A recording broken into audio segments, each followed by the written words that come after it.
This is Money Questions, episode 2. I'm Nate. This is Matt. We're going to talk about babies and what happens to your bank account when you decide to have one. There is a flurry of emotions when you learn that you're going to be raising a child or that you've made a baby. Mm-hmm. And I doubt most people's mind goes directly to their finances. Mm-hmm. But just like all things money, it's going to affect you whether or not you think about it. And so when it comes to babies, your finances are something to think about. Right? Okay. Before we go too deeply into this episode, can we just have a couple disclaimers? Yes. You are a parent. I am a parent. I am not. It is not. No, Nate is a dink or a dinkwad, double income. No kids with a dog. That's it. I have 2 boys, Lachlan, 9, and Gabriel, 13, with my lovely wife, Emily, and coworker. Mm-hmm. This is right. Anyhow, so we've got opposing kind of viewpoints when it comes to babies. It is scientifically impossible for either of us to make another baby. I'll add that as well. This is very true. I'll leave that to your imaginations. After I sent Nathan the script for this, he went and had a medical procedure done. So, oh no, that's why he's sitting slowly today. So, I don't know. I guess right off the top, the average cost of raising a child to 18 years old is hundreds of thousands of dollars. Oh. And it's I guess estimated that the first year alone can cost between $10,000 and $20,000, right? And so, over the next 15, 20 minutes, what we're going to try and do is kind of break down the biggest financial challenges you may face or biggest financial considerations that you need to be making, and hopefully giving you a clear checklist in regards to how you can think about and discuss them with a financial professional. Because it does sound like it's worth it. Just in my case, it's not for me. Yes. Yeah. Exactly. Some of us would prefer to die alone.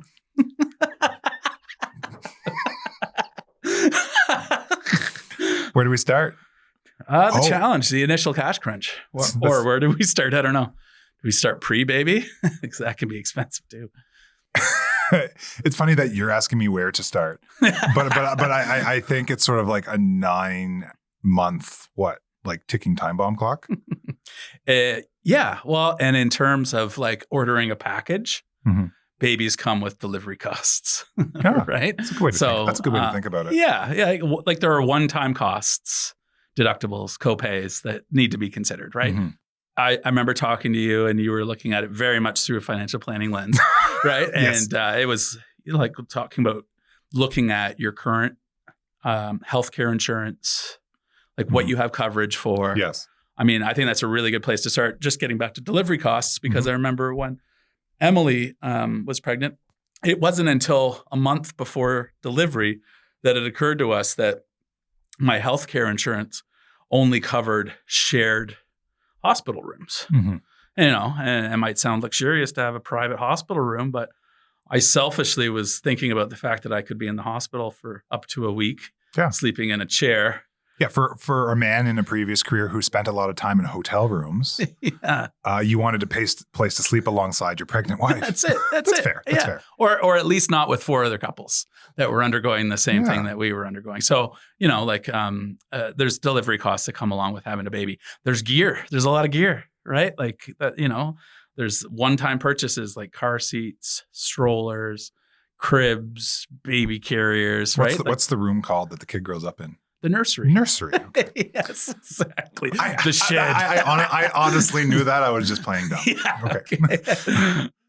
And there's a lot of different ways that people can go about kind of undertaking those initial one-time costs. But, you don't have to buy a new crib and a new stroller. Yeah. The one thing about secondhand baby stuff is a lot of it only gets used for 6 to 12 months before the baby outgrows it. So there's a lot of it out there to utilize, right? But I think one of the big steps that has to be taken right up front is to review your health insurance policy to know what your maximum, liability could be for hospital expenses that aren't covered by your insurance. Yeah, absolutely. Right. We're lucky here in Nova Scotia. We've got one of the best children's hospitals in the world, and that's where moms give birth is inside that children's hospital, which makes a ton of sense. Believe it or not, one of the other best children's hospitals in the world is in Ontario, and it's sick kids. And they babies aren't traditionally delivered there, Mhm. right? It makes a ton of sense to me that they're delivered at the Children's Hospital here in Halifax, but that's not necessarily the case across the whole country. So we've tackled the initial, it's not a cash crunch, but like the 9 months thought experiment of preparation for when the baby comes and what you need to have in place for Absolutely. when the baby shows up. Yeah. And there's a lot there, right? Like to your point, the nursery, the crib, the furniture.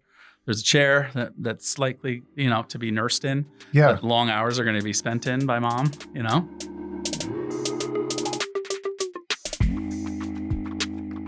Yeah. And these are all not news to me, but like, I don't think of it that way. Like when I typically hear that like a kid is on the way, I'm like, okay, so like, let's talk about EI parental leave. Let's talk about what benefits do you have in place for your employer for income continuance. Mm-hmm. Let's talk about emergency savings because there's a lot of unknowns, Absolutely. especially over that first year when you have a child. That parental leave is a really big one. It is. And I don't think people realize how big it can be, right? Yep. Do you want to talk about that a little bit? Like, what does that look like for? I won't dive into like the specifics at all, but through like employment insurance, there is a certain proportion of your income that is insured by Human Resources and Skills Development Canada. Yes. Yeah. And it's a program in place to allow you to take time off work to raise a child. Right. Tops up, it provides you an income up to a certain percentage. Yeah. Based on the income you were making while you were in the workforce. I find in a lot of conversations I have, they're like, oh, that's all that's going to come into the household. Right. And ideally you're having that conversation 9 months, 6 months prior to the baby. And then that's when we, on top of budgeting, we're really focusing on those short-term cash flow needs, and we're really drilling down and focusing on emergency expenses. We were talking about this at lunch earlier, like not everyone has the ability to save up like a couple months of income in their checkings account. No way. Yeah. Just in case. Right. To sort of bridge the gaps as the income changes when they're off raising a child.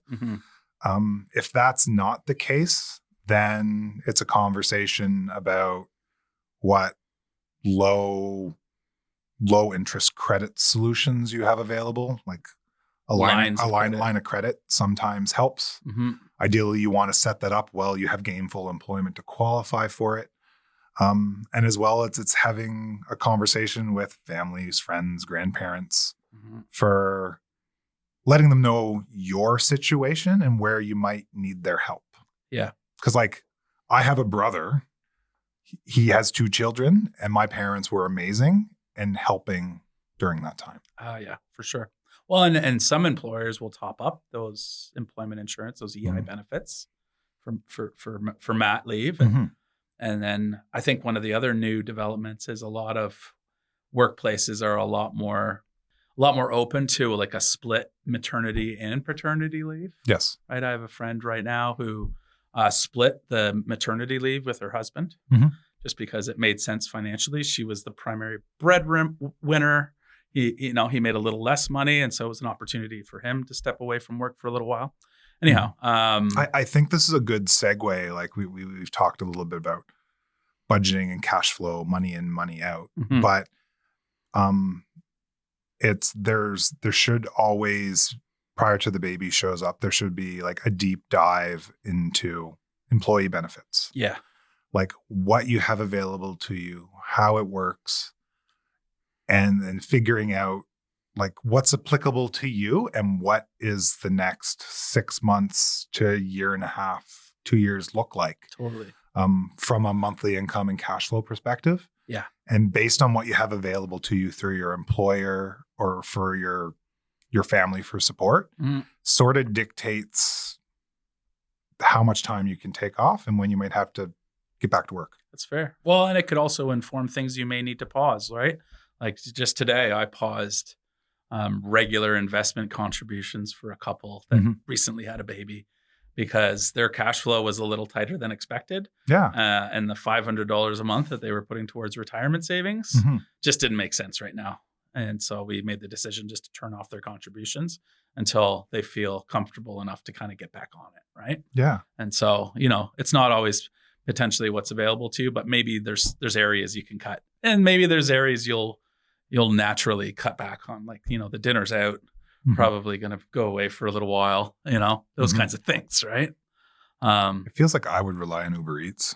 Well, I think that's another cost to consider, right? When you're sleep deprived and you come home after a long day, or the baby's been screaming for 12 hours straight, you may not be in the mood to go to the grocery store and cook. So yeah, I think the convenience purchases can begin to add up. Yeah, you might go to the coffee shop just for a walk, or you might go and get takeout because you can't even think about cooking, right?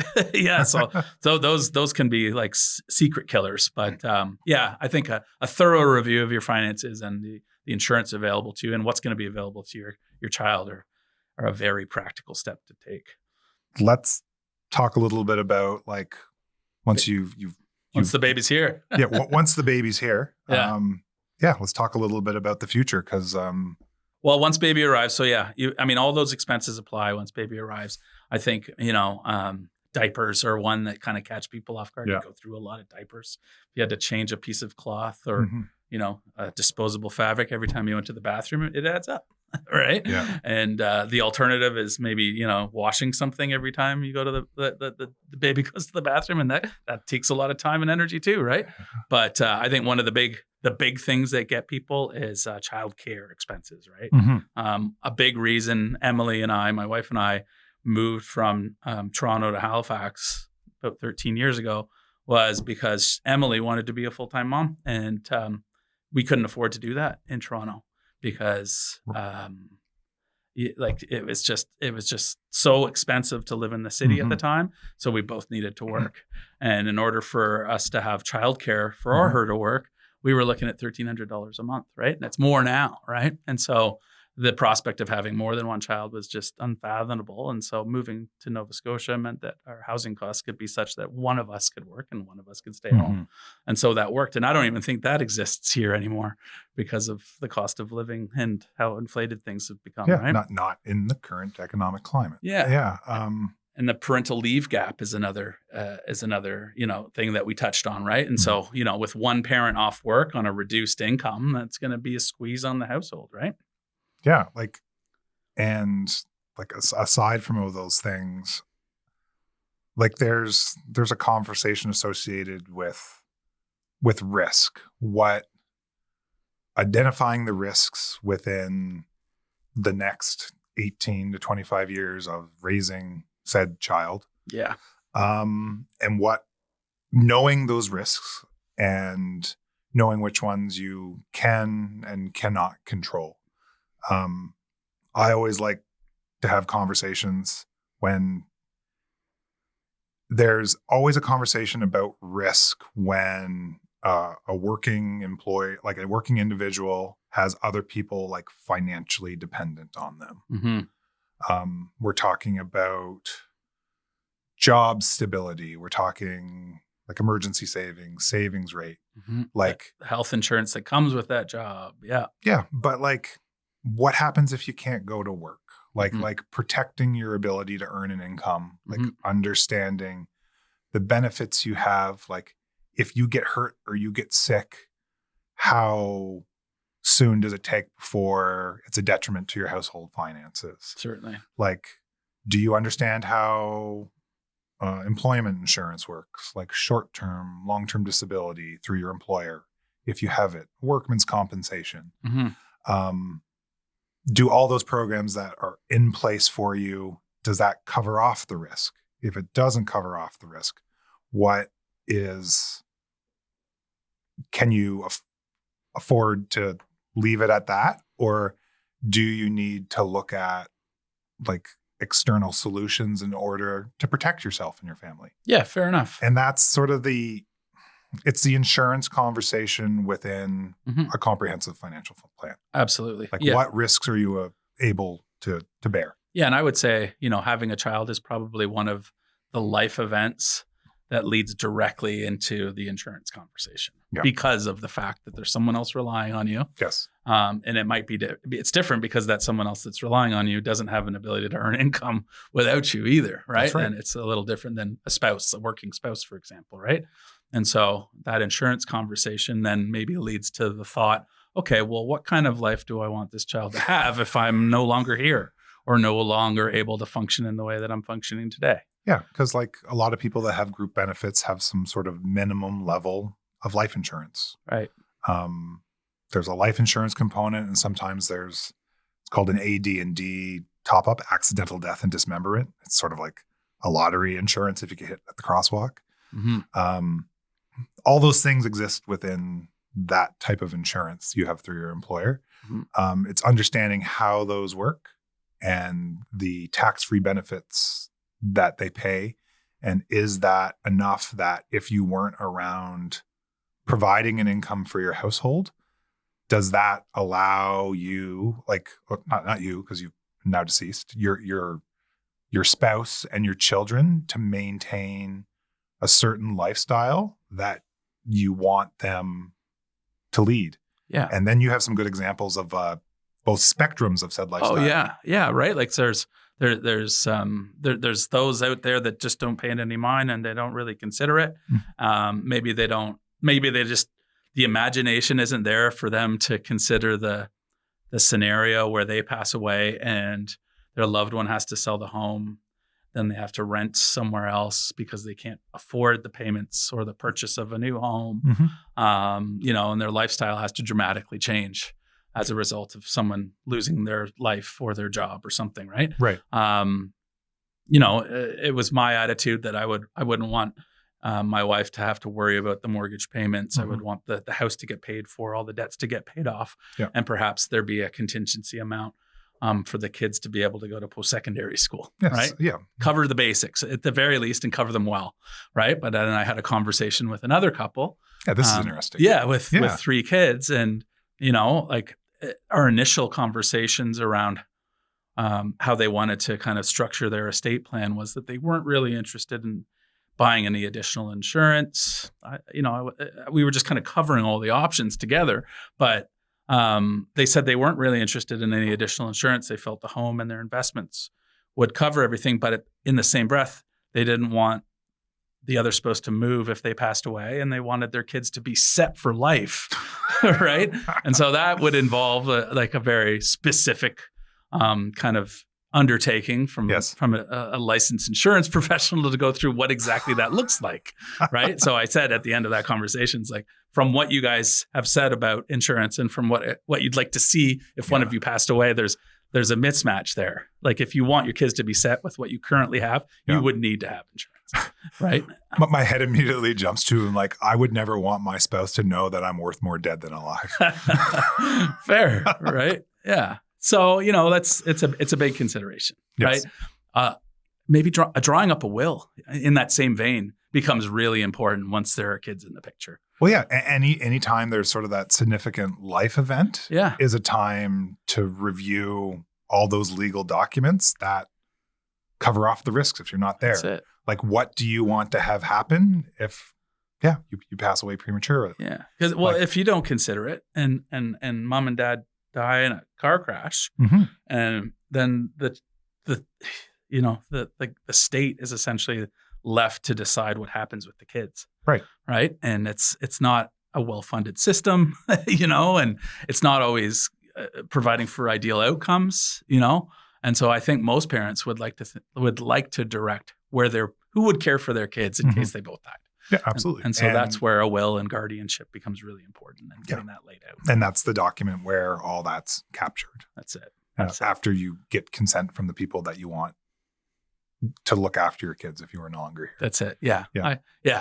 My first choice probably wouldn't be interested in caring for my kids. No. Right. But anyways, and then I think as the kids get older, there's all kinds of things to consider, right? There's, there's camps. Like my wife and I spend, a healthy amount of money every summer on camps for the kids just to mm-hmm. keep them busy. Those camps are tax deductible, so it's kind of nice, but it's still a large out-of-pocket expense, right? They grow a lot, so they need clothes often, right? They eat a lot, so the fridge has always got to get stocked up.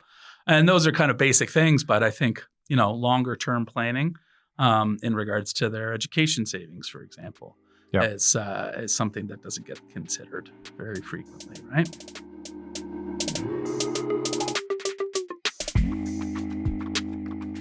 A lot of the times, children take the priority when it comes to household finances. Like you want to give the world to your kids, and sometimes it's at the detriment of your future self. Yeah. So I think it's more critically to understand the money coming into the household and what you have to spend within your budget on certain things for said children.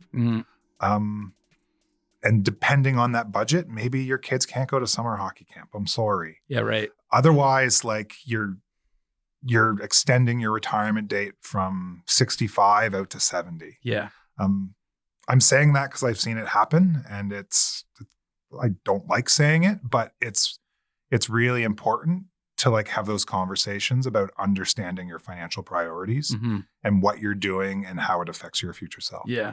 Yeah, for sure.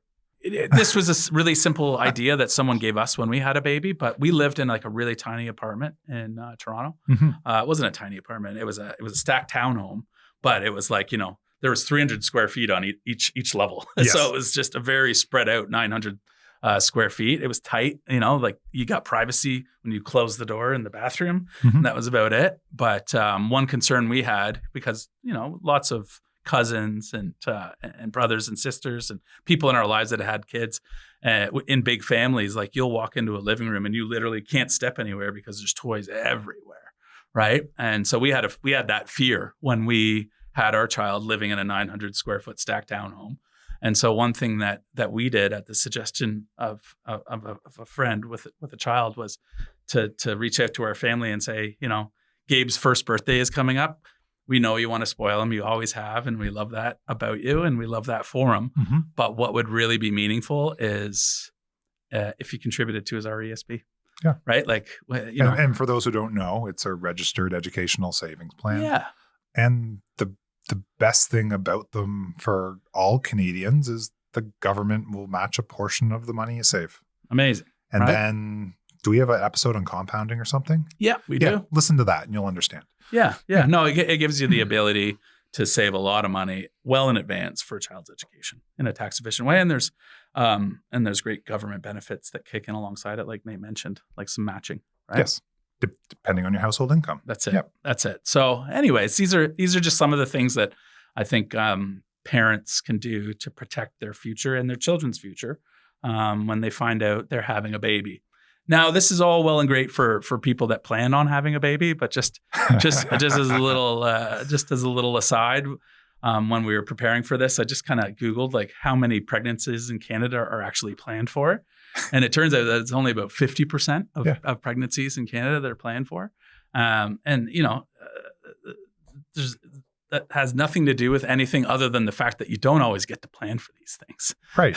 Right. Yeah. And so I don't think you should feel badly if you don't get all these things in place, because that's just how life is sometimes. Yeah. This is a very ideal situation where you're planning to have a child, you have a child, and everything goes as planned. Yeah. That's just not how life works a lot of the time. Yeah. Because like if you're hyper organized, there's always the opportunity to have an excellent plan. But in reality, you're just trying to get to good enough. Yeah. So we're sitting here in the podcast studio trying to get a little guidance about how to close out this episode. And we're going to call out Reese is usually like in our ear because he slipped out to get his kids. There you go. Unexpected stuff happens all the time. That's right. Right? If you add kids to the mix, it's even crazier. All right. Yeah. Well, so maybe in conclusion or as a final checklist, we could recap, first and foremost, it's important to review your cash flow. Yeah, just understand your cash flow. Yeah. And what benefits you're entitled to from your employer through employment insurance benefits, the Canadian child benefit going forward after the baby's born. Just understand those how those work. CRA's tools, like the government's tools, are getting better to help you figure that out on your own. But at any point that it's confusing or Greek to you, like reach out to a financial professional because they know how to navigate it and provide some good advice. Absolutely. Figure out what you're working with. Once you've figured out what you're working with, you can start kind of thinking through what some of those initial costs are going to be. Yeah. And depending on your financial goals, if it's the summer hockey camp or if it's retiring at 65, it's understanding where you go from that budget into your short-term, mid-term, long-term financial goals within a financial plan. Absolutely. And then, just as important, securing your future, both yours and the child's future through things like potentially additional insurance, perhaps a will, and things like registered education savings plans, right? And then even beyond that, right? Like I've got a little brokerage account for each of my boys, just because when they're at a certain age, I want to say, hey, I put a few $1,000s in this account for you when you were 5, and it's now worth X, and that's the power of compounding. And I'm going to give this to you, but the rule is you can't touch it. And Right. I want you to allow it to continue to compound. Yeah, that's neat. Yeah. There's all kinds of things. So I think all we're trying to understand is say over these 15 minutes or so is understand your household cash flow, take the time to really understand the risks to yourself and your household, and think about your future self. That's it. Alongside of raising a child, because it looks hard. There's no doubt about it. And this is just the money side, right? There's the emotional side. There's the family side. There's just so many facets to it, like life, right? And yes. It's terrifying and wonderful and exhausting and fulfilling all at the same time, right? So if you think this is information that could help a loved one, a friend, or just someone then flip it over to them. Our goal here is to kind of arm you with a framework to think through these life events and help the people around you, and just improve your financial well-being overall, and those and that of those around you, right? Yeah. Like, share, comment. Smoke signals. The comments contained herein are a general discussion of certain issues intended as general information only and should not be relied upon as tax or legal advice. Please obtain independent professional advice in the context of your particular circumstances. This presentation was prepared by Matthew McGowan and Nathan England CFP for the benefit of Matthew McGowan and Nathan England CFP, mutual fund representative with Evangeline Wealth Management, a registered trade name with Investia Financial Services Inc., and does not necessarily reflect the opinion of Investia Financial Services Inc. The information contained in this presentation comes from sources we believe reliable, but we cannot guarantee its accuracy or reliability. The opinions expressed are based on an analysis and interpretation dating from the date of publication and are subject to change without notice. Furthermore, they do not constitute an offer or solicitation to buy or sell any securities. Mutual funds are offered through Investia Financial Services Incorporated. Commissions, trailing commissions, management fees, and expenses all may be associated with mutual fund investments. Please read the fund fact sheet or prospectus before investing. Mutual funds are not guaranteed, their values change frequently, and past performance may not be repeated.